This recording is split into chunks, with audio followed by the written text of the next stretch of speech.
The introduction of the high-speed broadband has been a game changer. Yeah. I suppose it's a huge factor in our growth here in Skibbereen. It also means less travel for employees, so we can have our staff here jump on a video call with a customer in the States and close out a deal without having to jump on that plane, which is also good for the environment. Exactly. You are listening to the Spearline Podcast. Welcome back to the final episode of the first season of the Spearline Podcast. This episode, we are delighted to be joined in studio with Spearline's own Chief People and Culture Officer, Lorraine McCarty, who's going to talk to Josh about her role and well-being in the office. Hi Lorraine, you're very welcome to the show. We celebrated well-being in the workplace earlier this year, and obviously this still applies now, and if not more than ever. Could you tell our listeners how necessary it is to talk to your HR team, no matter what your role is in the company, if you have any problems in the workplace?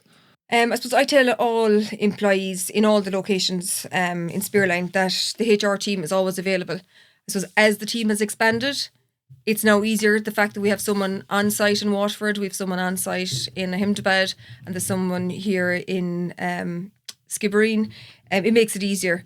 I suppose we can always help in any way that we can, and we promote this strongly in our coffee and chats, which I'll talk about a little bit later. Oh, great. And judging by Spearline's success, do you see many businesses following suit and moving offices out of the business districts in the city? Well, I think if other towns have the same high-speed connectivity that we do, then it would obviously make sense. I remember reading an article in the Examiner a number of months ago now where it said there was 43,000 people commuting from Cork County to Cork City each day. Oh my God. Now, I'm sure there's at least some of them would prefer to have that extra time at home with their families. Yeah, and especially with roadworks and stuff like that and congestion. Exactly. That can be very, very frustrating. Yeah, and that can be a long commute. Yeah. The community outreach function of the North American Aerospace Defense Command, that's a mouthful. That's another one, yeah.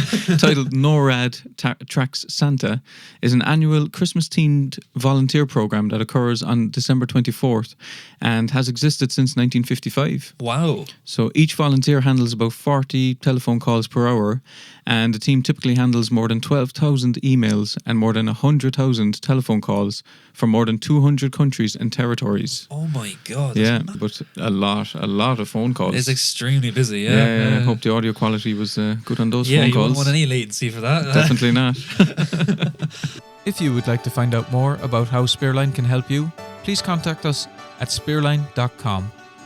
And for more insights and in-depth interviews like these, you can subscribe to the Spearline Podcast channel, and don't forget to check out spearline.com, where you can find all of our latest articles, white papers, and much more.